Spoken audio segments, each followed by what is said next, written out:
पंजाब हुकूमत दा आइमा मसाजिद नूं वजीफा देवन दा एक नवा निज़ाम तैयार किया गया है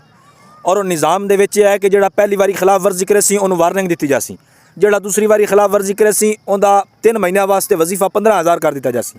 और जिहड़ा तीसरी वारी खिलाफ वर्जी करे सी उसका 3 महीनों वास्ते वजीफा मुअत्तल कर दिता जासी और जिहड़ा चौथी खिलाफ वर्जी करे सी उसका वजीफा बिल्कुल मनसूख कर दिता जासी। और नाल ये भी है कि अगर बाकी 3 महीनों बाद हुकूमती और रियासती कानून की खिलाफ वर्जी उन्हें ना की तो फिर उसका वजीफा बहाल कर दिता जासी। यह चीज़ है। और खिलाफ वर्जी के चीज़ां किहड़ियां ने उन्हें है शर्तो शरायत कि तुसी मस्जिद के प्लेटफार्म के किसी भी मजहबी मुनाफरत और फ़िरका वाराना तकरीर नहीं करनी और ना ही फ़िरका वाराना इश्तियाल अंगेज़ कोई बयान जारी करना है।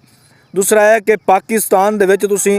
किसी भी रियासत के रियासती इदारियां दे कौमी जिहड़ी क़यादत है उनके खिलाफ तुसी कोई बयान जारी नहीं करोगे। और मस्जिद का जिहड़ा लाउड स्पीकर है और सिर्फ अजान वास्ते और जुम्मे के खुतबे वास्ते या ईदैन के खुतबे वास्ते इस्तेमाल किया जासी और मस्जिद में किसी भी नफ़रत अंगेज़ या फ़िरका वाराना मवाद को तकसीम करने की इजाज़त हरगिज़ ना होगी। यानी कि चंद शर्तां हैं ने जो तुसी जाओगे तो वो सामने रख देंगे,